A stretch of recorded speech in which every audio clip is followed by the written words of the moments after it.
দীর্ঘ এক যুগের পর আবারও সূর্য দেখল আমার দেশ। কিন্তু শুরুর প্রথম দিনই 24-এর গণ অভ্যুত্থানে শহীদ ওয়াসিমের নাম পত্রিকা প্রকাশিত না হওয়ায় বিপুল প্রতিক্রিয়া ও সমালোচনার ঝড় উঠে এসেছে। দিল্লিকে ঢাকা অ্যাটাক করতে বলেছিলেন শেখ হাসিনা।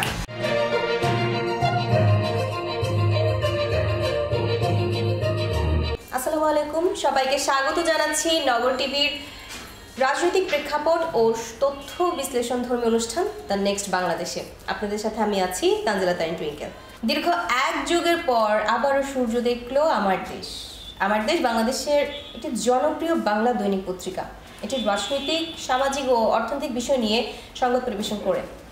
পত্রিকাটি প্রথম প্রকাশিত হয়েছিল 2004 সালের 24শে মে এবং প্রতিষ্ঠাতা বা সম্পাদক যিনি ছিলেন তিনি হচ্ছেন মাহমুদুর রহমান, যিনি পত্রিকাটি প্রকাশনা ও সম্পাদনার সাথে যুক্ত ছিলেন বেশ কয়েক বছর। পত্রিকাটি তার সূচনা লগ্ন থেকেই সমসাময়িক রাজনৈতিক ইস্যু, বিশেষ করে সরকার ও রাষ্ট্রের নীতি নিয়ে সমালোচনা করে আসছিল।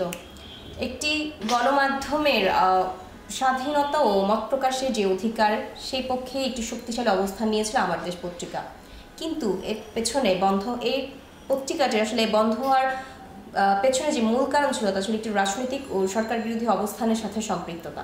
এটি এমন এক পত্রিকা ছিল যা সরকারের নীতিমালা এবং কার্যকলাপ নিয়ে কঠোর সমালোচনা করত। পত্রিকাটি 2009 সাল থেকে 2013 সাল পর্যন্ত আওয়ামী লীগ সরকারের বিরুদ্ধে ধারাবাহিকভাবে সমালোচনা করে আসছিল, বিশেষ করে যুদ্ধাপরাধীদের বিচার, ডিজিটাল নিরাপত্তা আইন এবং বিভিন্ন রাজনৈতিক ইস্যুতে সরকারের পদক্ষেপ নিয়ে কড়া প্রতিবেদন প্রকাশ করতেন, যার ফলশ্রুতিতে সরকার এটিকে একটি রাষ্ট্র বিরোধী কার্যক্রমে লিপ্ত হিসেবে বিবেচনা করেছিল। পত্রিকাটি আওয়ামী লীগ সরকার আমার দেশ পত্রিকাটি মূলত দুইবার বন্ধ করে দেয় সরকারের তরফ থেকে, এবং উভয় ক্ষেত্রে এর সেন্সরশিপ আরোপের এবং এর যে সম্পাদক মাহমুদুর রহমান তাকে পর্যন্ত গ্রেপ্তার করা হয়। 2010 সালের 1 জুন সম্পাদককে গ্রেপ্তার করা হয় প্রথমবারের মতো।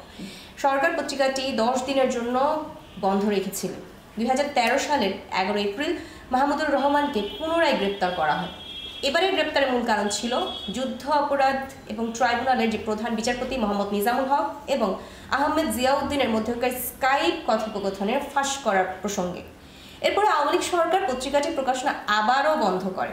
ঠিক ওই সময় পত্রিকাটির সাংবাদিকদের ওপর দমন পীড়ন আসলে চালানো হয়, খুবই অত্যাচার করা হয় এবং সেটি বন্ধ করেও দেওয়া হয়। এটি ট্রাইব্যুনালের বিচার প্রক্রিয়া নিয়ে প্রশ্ন তোলে।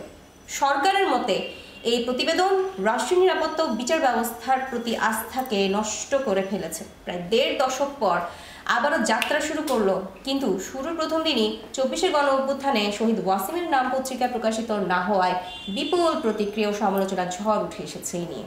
কিন্তু 1.5 দশক পর সত্যের অনুসন্ধানের মুখ নতুনভাবে পুনরুজ্জীবিত হওয়ায় শুভকামনায় ভাসছেন একদিকে, অন্যদিকে শিরোনামের পাতায় আমার দেশ না মানে অগ্নিস্ফুলিঙ্গ আমরা সবাই জানি।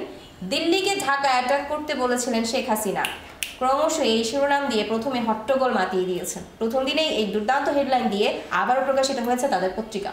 দৈনিক আমাদের পত্রিকার উদ্বোধনী শিরোনাম হিসেবে প্রশংসায় পঞ্চমুখে ভাসছেন এবং তাদের আগামী দিনগুলো যাতে তাদের যাত্রা এই দিনে শুভভাবেই সজ্জীবনী থাকুক এবং তারা তাদের আগামী পথ চলাতে যাতে তারা সুস্থভাবে আবারও চলতে পারে এবং তাদের এবারের পথ চলার ক্ষেত্রে যাতে কোনো রকমের রাজনৈতিক প্রতিবন্ধকতার মুখোমুখি না হতে হয়, এমন প্রত্যাশা থাকলো আমার দেশ পত্রিকার জন্য। ধন্যবাদ সবাইকে।